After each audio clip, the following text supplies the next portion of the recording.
And away we go. So good morning, good afternoon, good evening, everyone, wherever you happen to be in the world today. Welcome one and all to Coffee Talk. It is time once again for Coffee Talk Live, where we will be having some discussion about what is going on in the world today. We'll take a look at some clips from the news and share some dialogue with those of you who are joining us for the live portion. And if you wanted to join us for the live portion, if you're listening somewhere else, you can find us Monday through Friday at 2 p.m. Eastern Standard Time on Coffee Talk on YouTube, and that's at Coffee Talk Live, and I'll put the moniker for that up in a moment.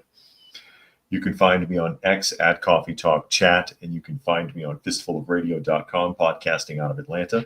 Again, I've been pointing out, and I'll mention it as often as possible until as such time, that as of the first week of June, I will be, because I'm currently podcasting to two different channels, to Coffee Talk and to Prepper University, that I'll be backing off from putting the podcast on Prepper University and keep it exclusively on Coffee Talk. And so if you are watching on Prepper University and you want to continue to see the podcast, then you need to subscribe to Coffee Talk, which looks like this. And that is the Coffee Talk Live, youtube.com. Nah, there shouldn't be a question mark there. I screwed it up.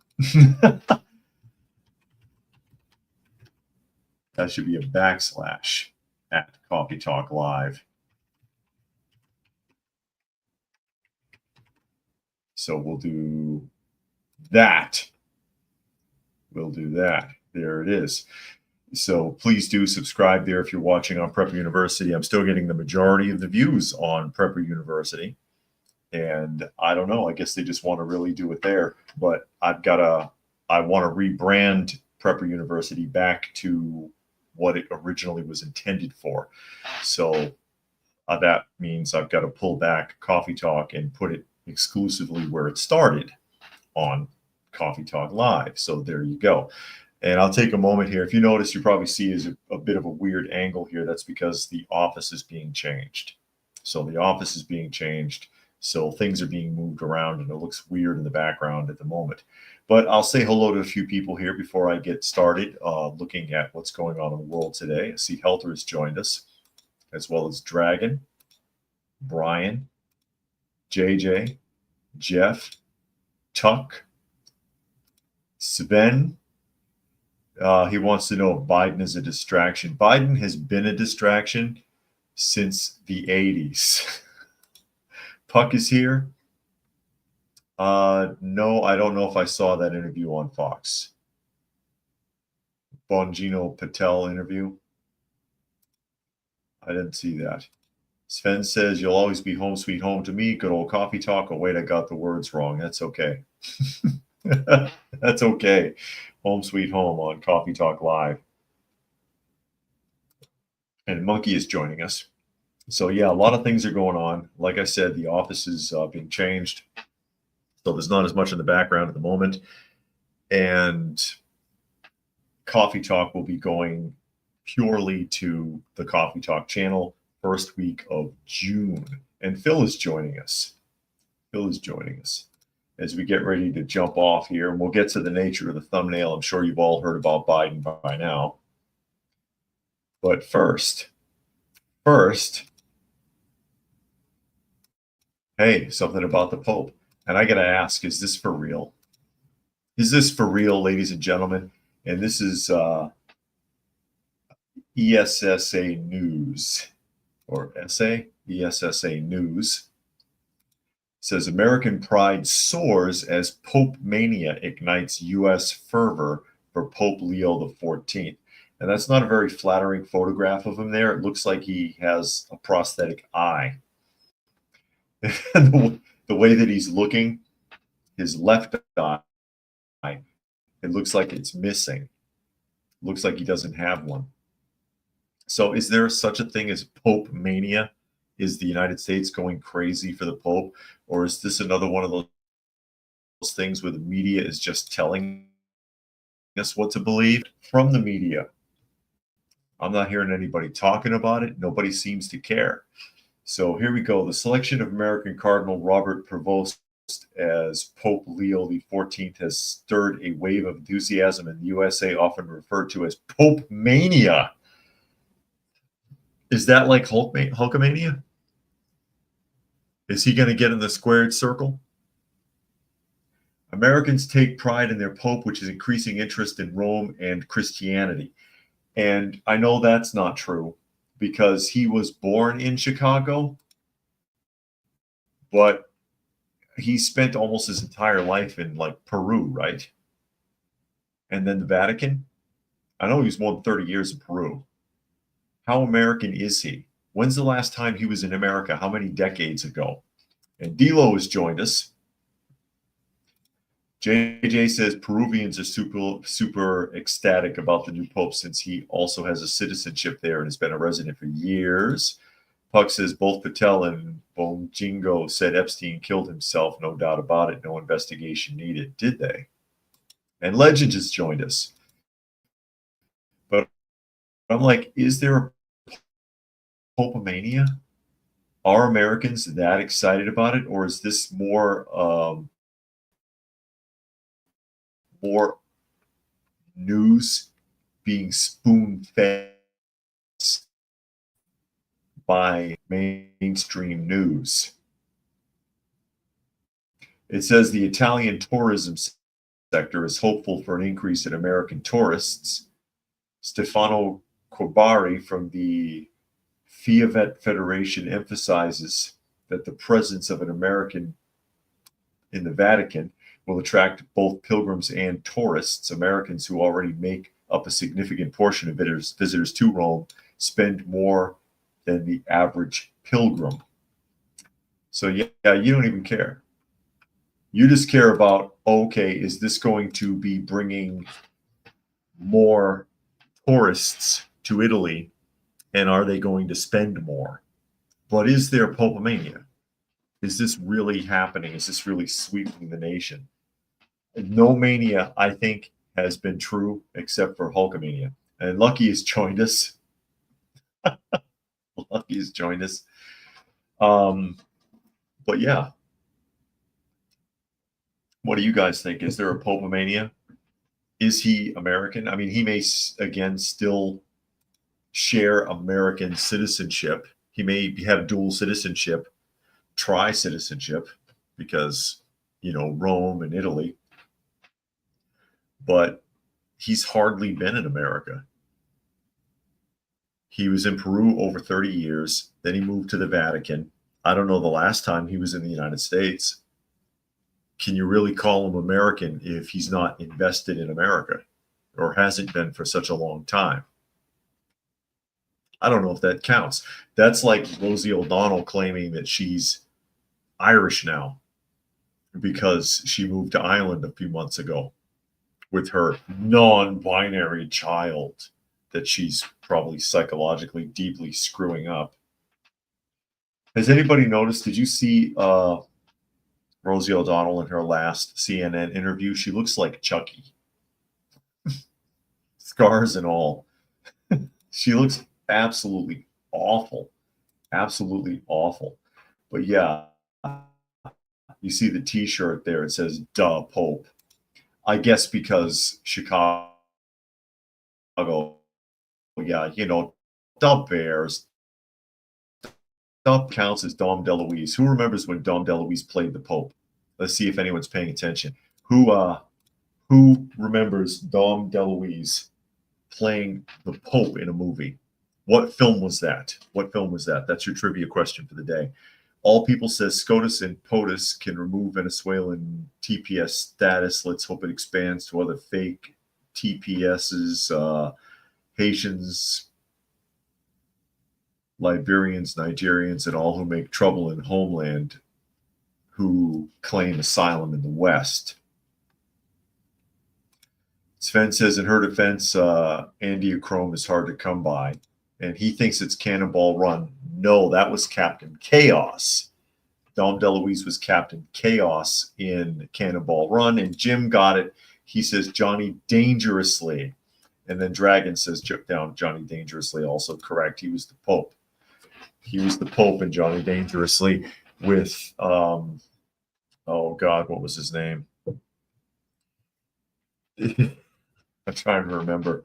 The guy who played 89 Batman was the main character in that movie. And he's playing a gangster. It's a comedy. And he was like, hey, remember, I'm just a humble businessman or something like that. And then Dom says, yeah, and I'm a freaking Pope. But he was the Pope. He was the Pope in that film. Before we get on to the thumbnail here, Kitty, the monkey scratching around back there. Before we get on to the thumbnail here, I wanted to pull this up because there's a lot of back talk about this particular subject right now, and it's South Africa. And the media is really kind of glazing over this like it's not even happening. Like it's not even happening, except to complain about refugees coming from South Africa. And Jim says Michael Keaton. That's right. It was Michael Keaton played the main character in Johnny Dangerously. He played Johnny. One of my favorite scenes is the PSA that he shows his brother about the testicle syndrome with everybody with the swollen balls. That was pretty bad. That was pretty bad. Joe Piscopo was in that film too. Joe Piscopo, whatever happened to him? This is African. This is Africa news. Africa news. Okay. South Africa urges white farmers to stay amid U.S. refugee controversy. And yeah, for all of the people who are sitting there screaming and crying about genocide in Palestine, it's happening right under your nose in South Africa, but they don't seem to give a shit about that. They don't care. They don't care about that. No one has anything to say about that, do they? And then you bring refugees to the United States from South Africa, and somehow that's a bad thing. But here you go. South Africa's Deputy President Paul Mashatile has urged white farmers, particularly Afrikaners, to remain in the country and work with the government to overcome challenges facing rural communities. And those challenges, by the way, are you drive out to the farm and you find it's been burned to the ground and everybody who lives and works there has been murdered. That's the challenge. His comments come in response to the departure of 49 white South Africans who were resettled in the United States as refugees this week under a policy initiative driven by President Trump. Or NAMPO, Southern Africa's largest agricultural exhibition, Mashatile sought to reassure the farming community of the government's support. It hasn't helped them for decades because this really started getting out of control after Mandela became president, which is truly Mandela's legacy. Don't get me started on Mandela. He was in prison for a reason.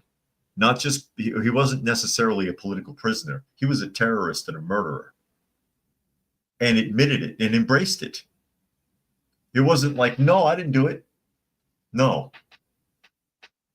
This is what Mandela ultimately wanted for South Africa.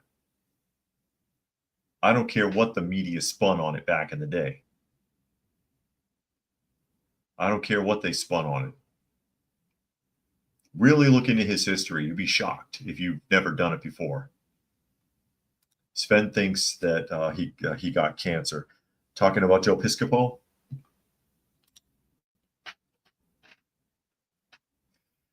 But yeah, ever since Mandela took over, not that apartheid was that great.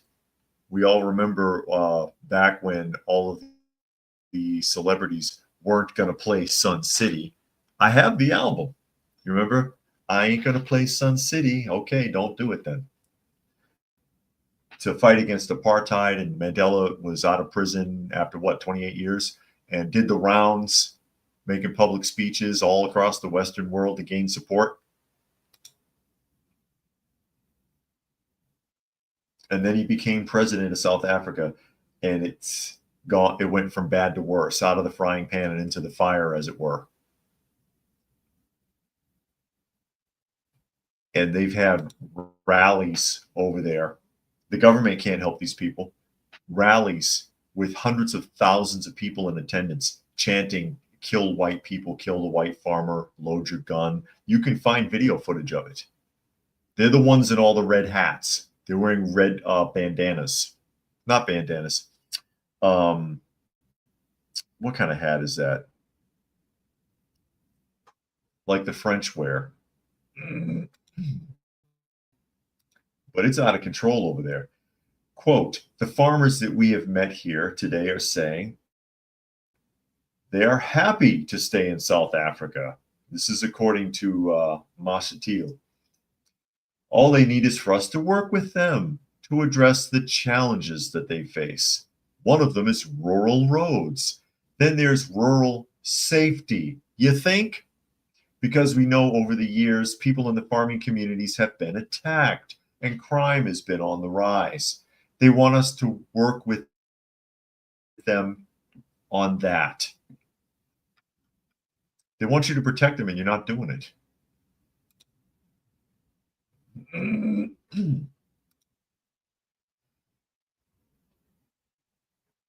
They want you to protect them and you're not doing it.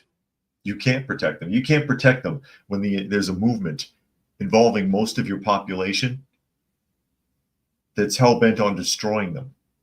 And yeah, of course, they don't want to leave. They have land, they have history, they have generational families.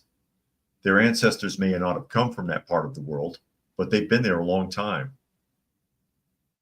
Puck says normally South Africa would be a target for US-led regime change, but meh, it's just white people in this case. Yeah. Lucky says, why didn't the white farmers just identify as black lesbians? Because that's not the West, buddy. It's not the West. And Jane has joined us, as well as Raccoon. Glad you could make it today. A beret. Thank you, Monkey. I couldn't get the word out. Beret. All people says most South Africans were not even born during apartheid. When whites arrived in the area, no one lived on the land. Whites created the nation, then let the Zulus and Bantus in as refugees, which was a big mistake. Yeah, there you go. And All People studies a lot of that. That's why I put his comments up. I don't always get a chance to read them, but I'll put it up for other people to see. This has been going on for a long time. And like I said, this is the true legacy of Mandela, because I believe this is what he really wanted. He was, again, a terrorist and a murderer. He wasn't imprisoned by accident. Not by accident. Okay? I know that's not popular to say.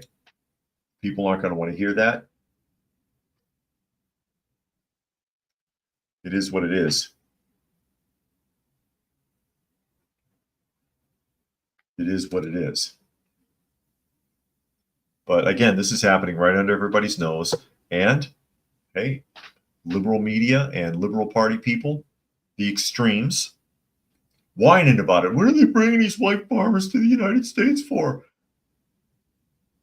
But then you'll drop a tear about Palestine. I'm pretty sure that there are not hundreds of thousands of protesters in the streets in Israel chanting "Kill all Muslims." Pretty sure that's not happening. Pretty sure that's not happening. And Puck brings up Rhodesia. Yeah. White guilt crowd didn't learn from Rhodesia. No, they don't even know about that. Are you kidding? They don't even know about that. They need to watch Hotel Rwanda. A forgotten film. People don't know their history. They don't even know their basics. They don't even know their basics. They don't want to know. They don't want to know. They want to know how to run the newest app. They want someone to tell them how to think, how to feel, what to believe.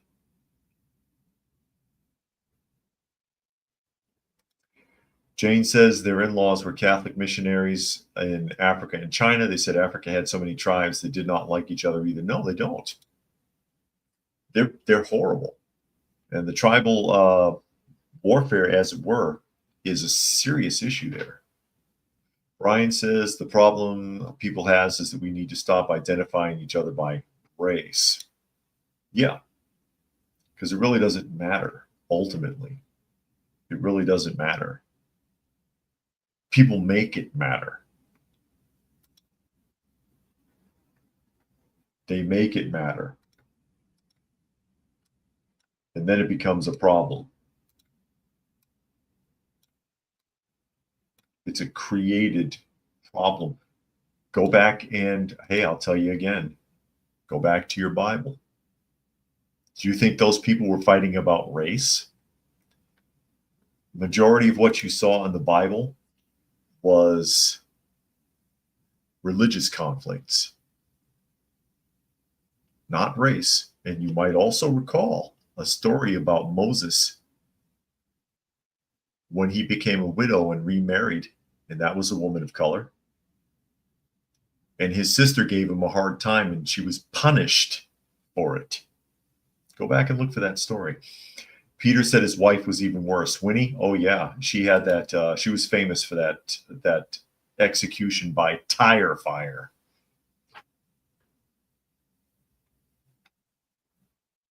By tire fire. I know I'm way behind on comments again. That's okay. Entertain yourselves. I'll continue. I will continue to put up. Oh, we're doing this again. Hang on a second. Because once again, it's trying to prevent me from opening up a story. It's trying to prevent me from opening up a story. Yeah, I'm going to have to. Is that it? I think I got it now. There it is. And this is based on the thumbnail talking about former President Joe Biden. That's right, President Joe Biden. In a new kind of trouble. Or is he? CNN article, President Biden has metastatic prostate cancer. Here's what you should know. What do I need to know about this? Do I need to know about this? Well, it is interesting. So President Joe Biden's diagnosis of metastatic prostate cancer has understandably raised concerns and questions. How long has he had cancer? How will he be treated? And what is his prognosis? His prognosis is very grim. I'll tell you right now.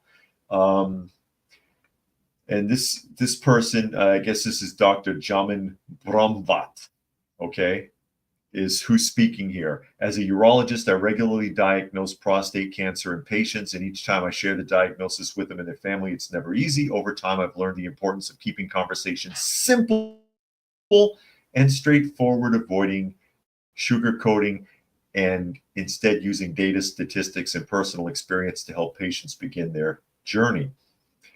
As his public announcement draws attention to this type of cancer, it's a reminder, oh, please, I don't want to hear about all that. It's a reminder to do your regular check for your own health, blah, blah, blah. Listen, if you can urinate, you don't need a prostate check, okay? Because if your prostate was swollen, you wouldn't be able to pee. The former president's diagnosis began after he experienced increasing urinary symptoms. There you go. The detection of a prostate nodule likely happened during a digital rectal examination. Sounds fun. During a DRE, a doctor gently inserts a finger into the rectum to examine the prostate gland. Usually Joe has to pay a lot for that. Located directly in front of the rectal wall, a healthy prostate typically feels smooth and symmetrical. A prostate nodule, however, feels firm, raised, and irregular, similar to a knuckle. Okay, so here we go. Metastatic means the cancer cells have spread beyond the original location, which would be the prostate in this case, and other areas, most commonly bones and lymph nodes. Biden's cancer has specifically spread to his bones, placing him among the 5 to 7% of prostate cancer cases in the United States. Blah, blah, blah. Basically, what they're suggesting, and it's not, I don't think it's here. I don't think it's here. Yeah. is that he's at like a stage 4, which means that this has been going on for a long time, especially if it's spread into his bones. Okay. So, how long has he had cancer?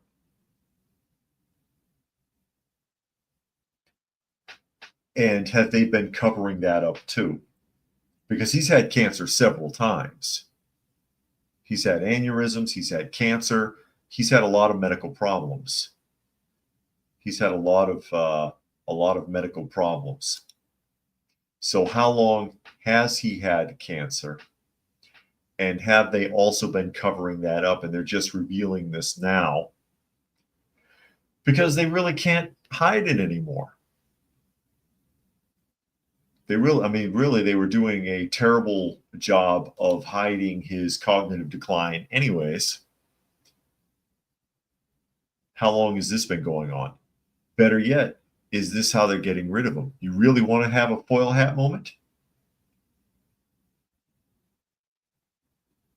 Is this how they're ultimately going to finally get rid of him?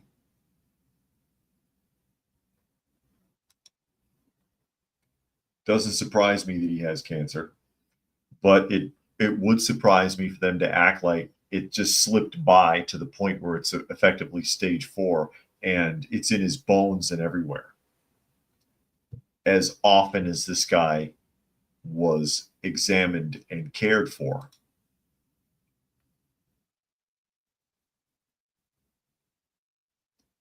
I mean, he was under a microscope in the White House. You can't tell me that all of a sudden it's like, oh, whoa, where'd this come from? Oh, and it's all over the place too, not just your prostate. I see. So are we supposed to believe that?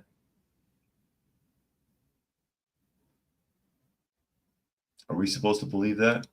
And Fluke Man is here. Glad you could make it. Jane says Bible had religious battles over people and land. Correct. And all people brings up Shaka Zulu there. Watch the miniseries. There was a really good miniseries based on Shaka Zulu in the 80s. 5-part miniseries, back when 5-part miniseries were a big thing. Shogun was a good one too. But watch the Shaka Zulu one if you can find it. I think you should be able to find it online. You can find it online. Shaka Zulu miniseries. He butchered all of his tribal neighbors. He was ruthless beyond measure. Peter says in Israel they chant about Muslims behind closed doors. Probably.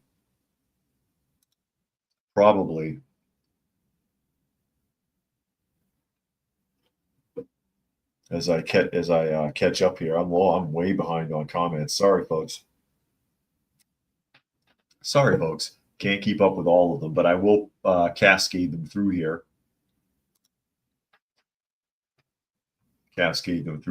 So, I mean, there you go. Now they're revealing, oh, he has prostate cancer, and prostate cancer turned into metastatic cancer, and metastatic cancer turned into it's in his bones. So what's he got, a week? I mean, that's pretty bad. That's a bad prognosis. And remember, he's had aneurysms. He had 2 aneurysm surgeries in the 80s. And that's when he really lost his marbles. Okay. Because after his second aneurysm, I believe it was 1987 again. I could be off on that, but I think it was 1987. Is when he had his, originally, according to reports from people that worked with him, that's when he really started to lose his marbles. You know, all the hair sniffing and touching people funny and bad memory and all the rest of it, the stammering. It's been said that Joe has a stutter. I can't tell. Does he? Is he stuttering or is he stammering because he can't remember things? And you know, when people you know, the thing, that kind of thing. It's not the same as a true stutter. Not the same as a true stutter. And as Peter had pointed out here, Peter had made the comment just a moment ago, who's pulling the strings behind the scenes? Because as I always say, they weren't covering for him for years. They were covering for him for damn near 4 decades. All the way back to 1987, they've been covering for this guy while he was a senator, a vice president, and then president. What, 37 years? Is that right? 37 years?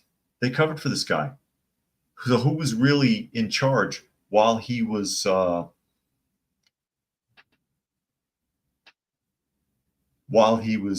in front?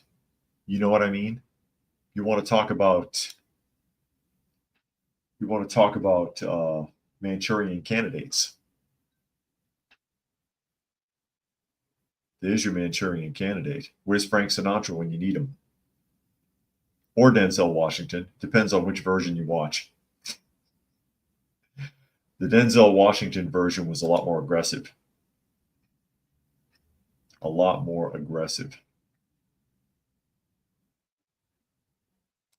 Are we supposed to feel bad for Joe?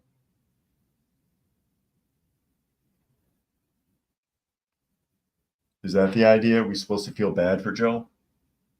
Oh, poor old Joe. I feel bad for him in the sense that he was a puppet, that he was used, but should I? He didn't get there by accident. He had to have allowed that.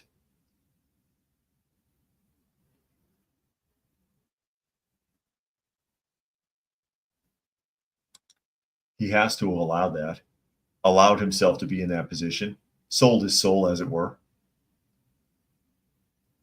Hey, whatever it takes, man, keep the money coming. Come on, man. John is here. He says, cat fan and shepherd. How you doing, John? I got 2 felines in the room. Again, I've taken the office is being redone, so it's kind of pulled apart right now.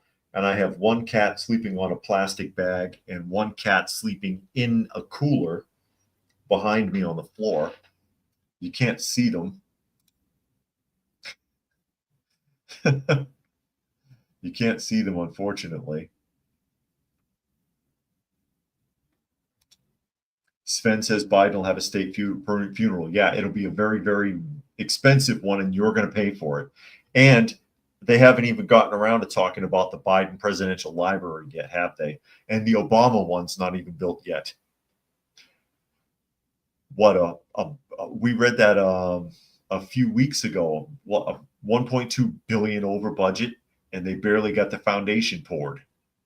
And the neighborhood is still protesting it because they don't want it out there. They don't want that mess out there.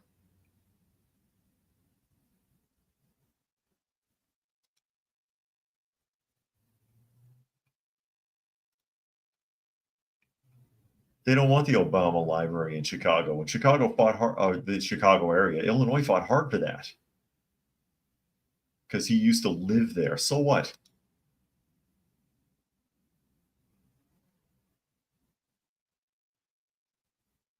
So the hell what?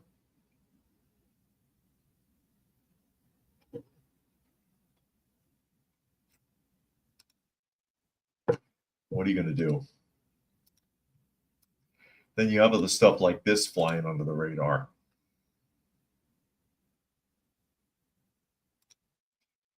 All People says, does the miniseries show Shaka Zulu guy as being as terrible as South Africans claim? It's pretty brutal, actually. It's worth checking it out. It's a 5-part miniseries called Shaka Zulu. It came out in the 80s, and it's for the 80s kind of gory. And it demonstrated how he used to in the miniseries. I remember him burying people alive. I remember him impaling a lot of people, ruthlessly training his soldiers to the point of collapse, and engulfing and butchering entire villages eliminating entire populations of certain tribes and being abnormally obsessed with his witch doctor mother. I think it was his mother. So yeah, I mean, if you've never seen the Shaka Zulu miniseries, and there's the ship's, I think it's the ship's doctor, is played by the same actor who played Jesus of Nazareth in the miniseries Jesus of Nazareth.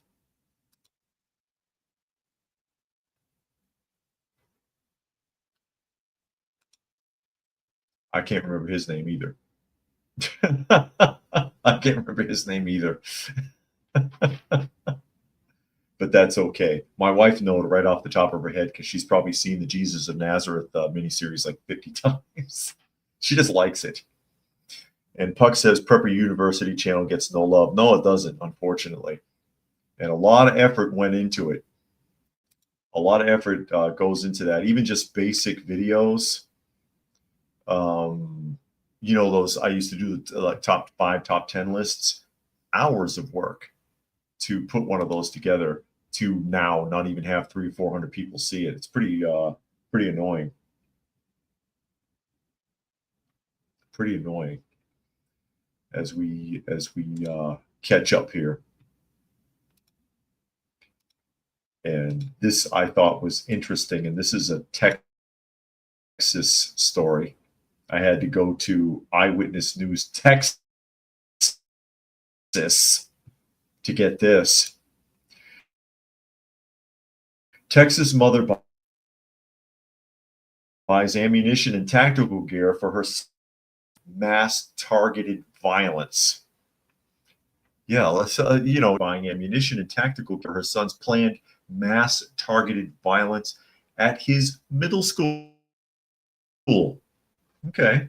Ashley Pardo, 33, was arrested Monday and charged with a of terrorism as she allegedly provided ammunition and tactical gear to her son, whose behavior demonstrated plans for a mass targeted violence. And that's the quote now, by the way.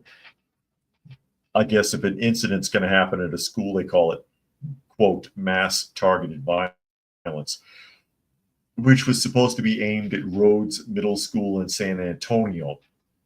In January, Pardo's son was first contacted in reference to drawings of the local school he currently attended. The affidavit says the drawings included maps of the school labeled suicide routes and the names of the school written beside a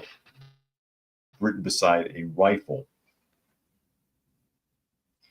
The son, who was not named in the affidavit, like you can't figure out who it is now if they put his mother's name on blast, right?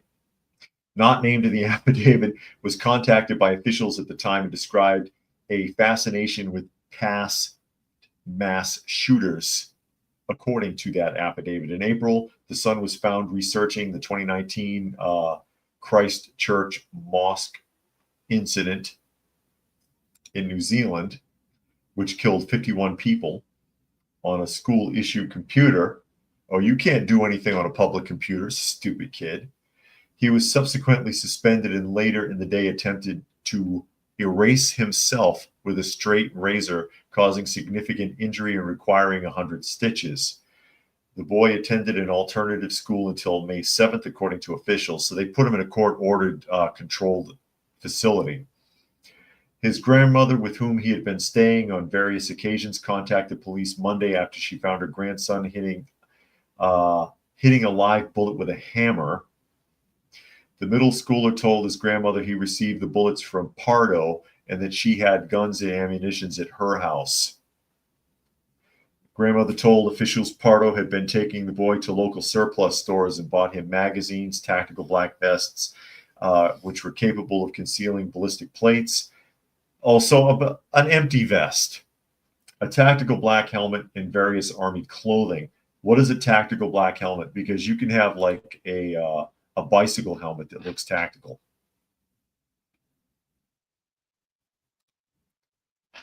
I want to see pictures.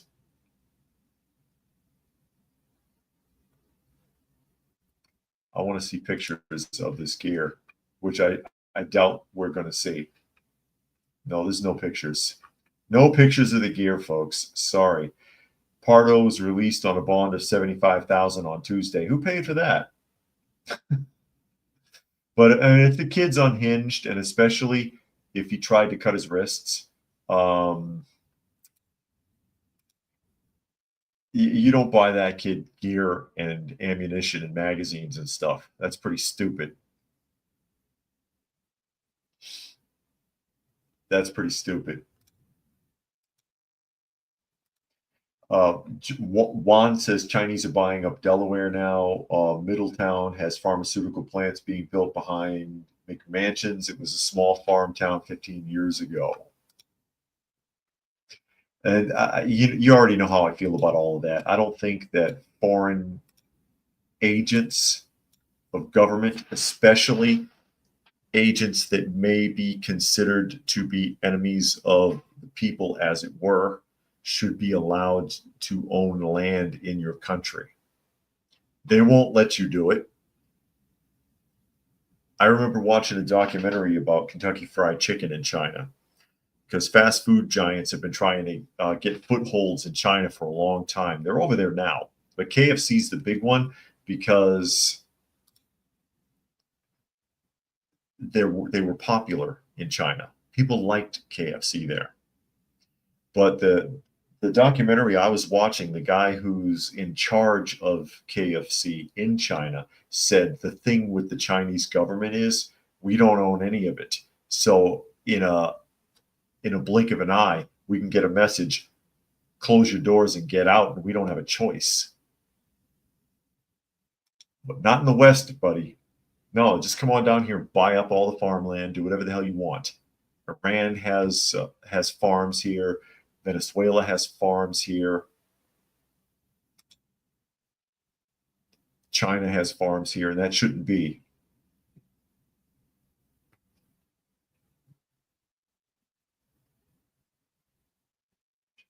Tuck wants to know, how do you fail deleting?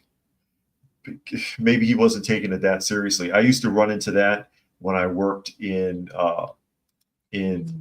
juvenile justice. I had several of the clients that had attempted things, quote unquote, and they had all these scars on their arms, and they didn't really mean it. It was for attention. You could tell the difference between a real cutter and someone who's full of crap by looking at what they attempted to do or how they tried to do it. And the majority of them, 99 out of 100 of them, were full of shit. It was for attention. They never really intended to harm themselves. Although 100 stitches, I don't know if he made multiple cuts, but they didn't have to be life-threatening ones necessarily.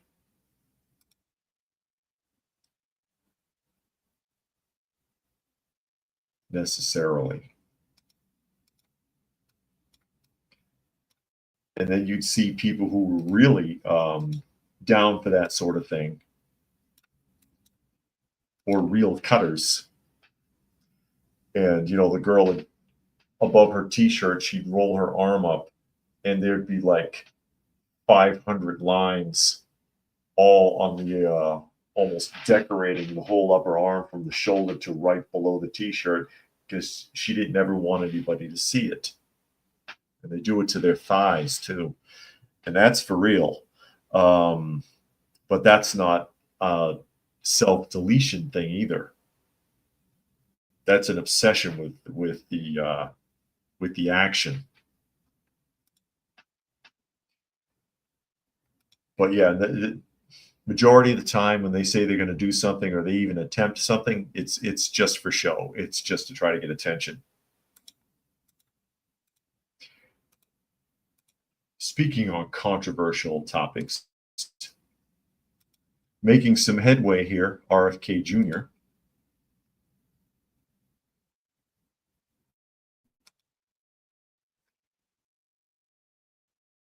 And this is an independent article. RFK Jr.'s FDA limits the use of the COVID vaccine. That is not a flattering photograph. They do it on purpose. I know they do. They could have found one where it didn't look like he was on the toilet. They do it on purpose, people. They really do. Says the Food and Drug Administration, now under the leadership of Health and Human Services Secretary Robert F. Kennedy Jr., has severely restricted the use of Novavax. The vaccine will now only be available to high-risk individuals and will not be administered to those who may need it to protect others.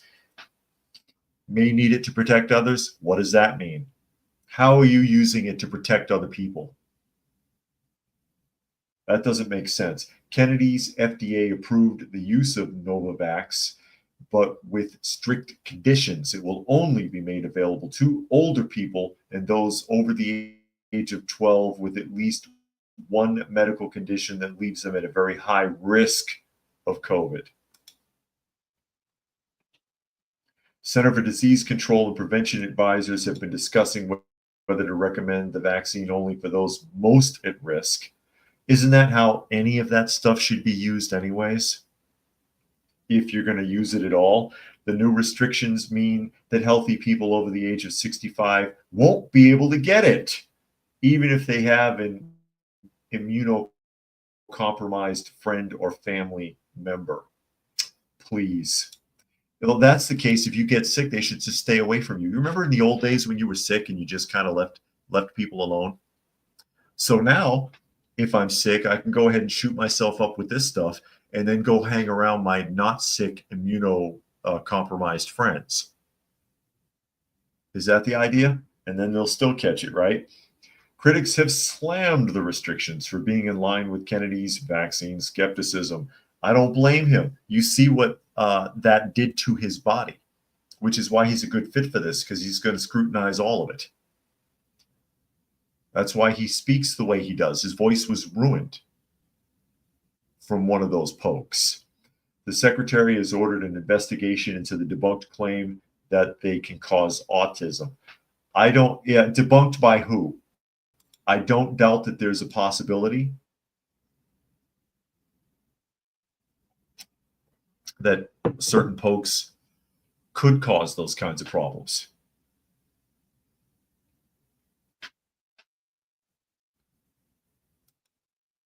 I'm sure they could.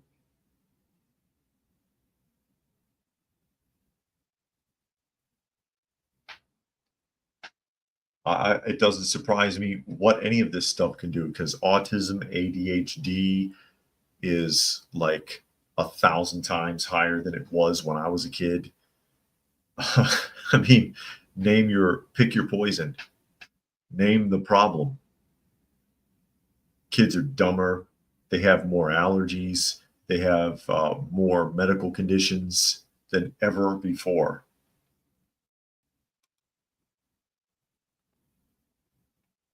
Than ever before. It should be scrutinized. Everything medically should be scrutinized.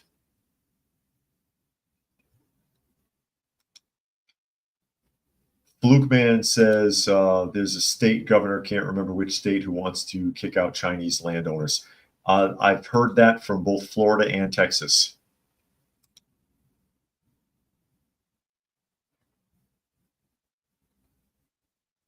Florida and Texas, I've heard those complaints.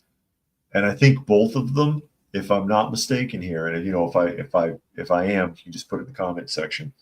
I think both of those states have made it so that no more land can be purchased by the Chinese government or by Chinese authorized companies.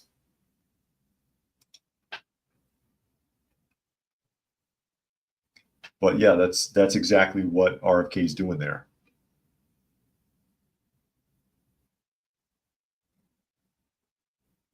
Sven says also Arkansas. Okay. Because it needs to end. And I've said it before, it can be reversed. And the way that you would reverse it is by doing a land buyback and paying them the equivalent value of the land so that it's nice and legal, and telling them to go home. It's been done before. No, we made it. We got a new law. You can't own land here.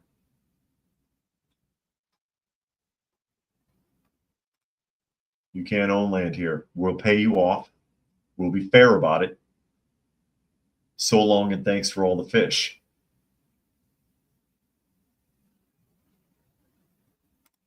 Peter says when he was a kid in New Zealand in school, he didn't see a single autistic child. Now I see them every day walking down the street. Yeah. And again, when did you ever hear of anybody being allergic to food? And you only see that in the Western world. You only see that in the Western world.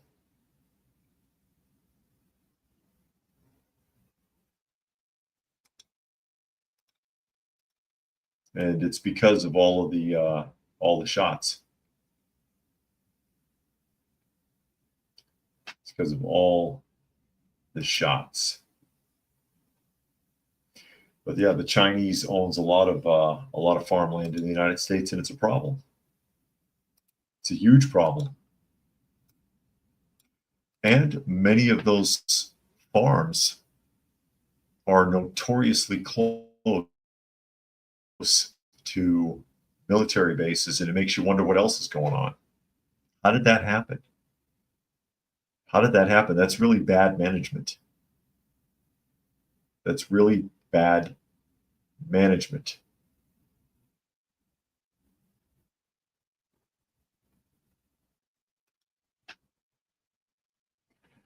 But since we're on the subject of farms, I wanted to share this. This is a local story. And this is WALB News 10 in Georgia. And it's a couple of nuances to this story that I thought was really interesting. Okay. It says Georgia female farmers lose grant money, undercuts to the USDA's DEI programs. Also, now black female farmers can't get an extra check. Or is that true? This is interesting, and I'm going to tell you why here in a moment. Atlanta, Georgia, a growing number of Georgia farmers are women, according to recent U.S. Census data. That data shows 1 in 3 farmers in the state is female. Many of those women relied on federal grant programs aimed at increasing diversity, equity, and inclusion in agriculture. But now several of those programs are being cut or amended, and the impact is being felt in fields and greenhouses around Georgia. Okay? Now, here's the trick. These women are not farmers. Okay? Without getting all into this story. All right? It says Whitehead estimates the financial loss to Georgia's agricultural communities alone could be in the millions. She seeks out other funding sources and hopes new support programs will be introduced to help fill in the gaps.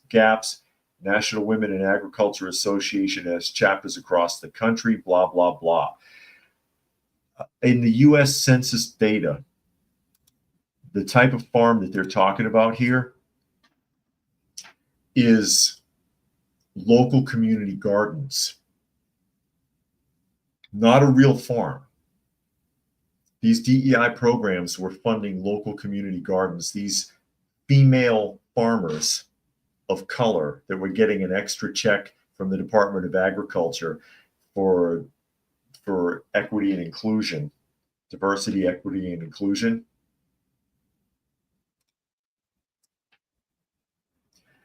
We're running community gardens. You know, the community garden where they grow lettuce, carrots, and tomatoes, and then they box them up and they give them to the food pantries, and then the food pantries throw all that shit away because nobody wants it. Yeah, those community gardens. A huge waste of taxpayer funding because nobody eats the shit. And to be fair, if you went to a food pantry, what are you going to do with a 30-pound box of carrots when they give it to you? Most people are going to throw it away. Most people aren't that savvy or don't have the resources. If somebody gave me a 30-pound bag, a box of carrots, and I can't use it, it'll go in my compost, or I'll dump it out in the woods and let the deer eat it. They love that stuff. But these community gardens, squash. Do you need a 40-pound case of squash? I'm sure you don't. Or 5 cabbages. How about 20 pounds of onions? Can you use that? But that's what they're talking about. They're counting these people as farmers who run these community gardens that donate the food to food pantries. Again, so that either the pantry or the patrons to those pantries can just throw it away. Because A, Americans eat garbage and have no use for actual vegetables. And B, because B, because they can't use it. They have nowhere to put it, and they don't have the resources or the intelligence to find a way to use those vegetables properly. You can't compost it. Like I said, go dump it in the woods. The animals will eat it. Big Red says, I'm a white farmer and have never gotten a single subsidy in my life, especially not for being white. I bet you haven't. I bet you haven't.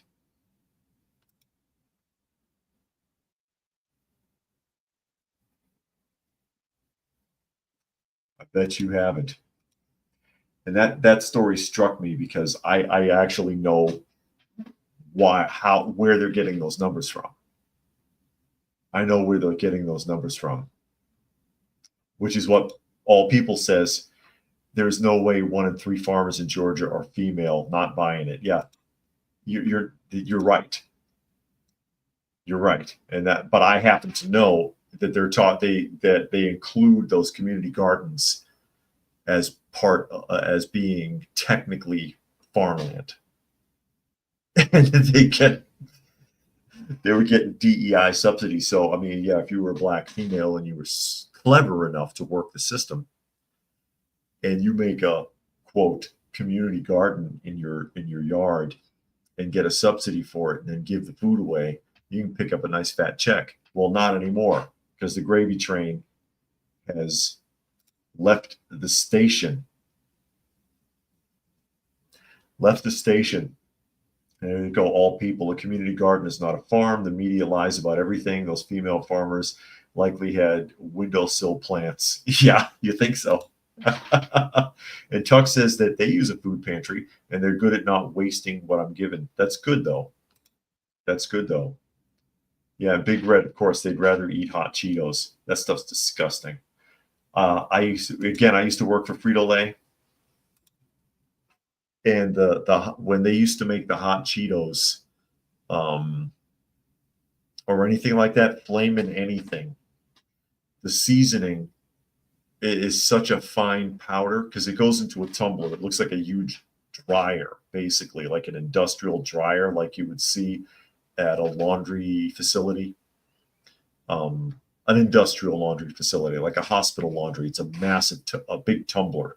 You could put people in it, and the seasoning comes through a hopper into the tumbler. When the chips or whatever you got with hot Cheetos, it's extruded product, and it gets sprayed with oil or fried in oil. Sometimes they also spray it with oil to make it extra sticky for the seasoning. And it goes into the tumbler and comes out the other side, but it kicks up so much dust. And usually it's not so bad. Like if you're doing Doritos, for example, and you're doing Cool Ranch Doritos, it's not a lot of dust. The particles are kind of big, but for that flaming hot stuff, that powder is so fine. It fills the plant with the dust. You can smell that stuff everywhere. It'll choke you out. And you gotta get a mask. Everybody's got to wear a mask on the days that they do that. So yeah, that stuff is that flaming hot anything. It's evil, and you don't need to be eating it. You don't need to be eating that stuff. Incredible. But here we go, guys. Here we go. Gonna open up the what am I talking about? Debt clock. The debt clock, and take a look at Doge real quickly. And Doge's current projection is $449 billion in savings. It looks like it'll hit 450 by this evening. which has a projected savings per taxpayer of $4,000. $4,000. All People says, isn't citric acid the seasoning on Cheetos and potato chips? No. Usually it's something as simple as salt. I mean, it's a laundry list. I mean, if you go on the back of the bag and you read the ingredients, especially for the seasonings that come out of that tumbler, it depends on what it is. But no, it's not citric acid, or not just citric acid. Fluke Man wants to know if you ever wanted to stick someone in the tumbler. You trying to get me in trouble? No, if you were going to really get somebody, you would do it in the corn wash hoppers, because those things are boiling. I used to have to work in the upper level and operate those sometimes, the corn hopper vats. If somebody fell in there, I don't think they could get out, because it's about 15 feet deep, and it's got the agitators are spinning, and it's filled with corn and water. I don't think somebody could get out of there if they fell into it. It's pretty scary. But with that, we're at the top of the hour, and you are listening to and or watching Coffee Talk, and you can find the live portion Monday through Friday at 2 p.m. Eastern Standard Time on YouTube. You can find me on X at Coffee Talk Chat. You can find me on fistfulofradio.com, podcasting out of Atlanta. A reminder again that by the first week of June, if you are watching this on Prepper University, it will no longer be available on Prepper University. It will only be on Coffee Talk Live. And that's the moniker on the screen, at Coffee Talk Live on YouTube. So please do join us there. Subscribe to both channels if you're on Prepper University, so you won't miss it if you enjoy that. And again, that's so that Prepper University can be rebranded back to its original intention. So thank you, everybody, for joining us here today. As always, hope you got something out of the conversation, and we will catch you again tomorrow.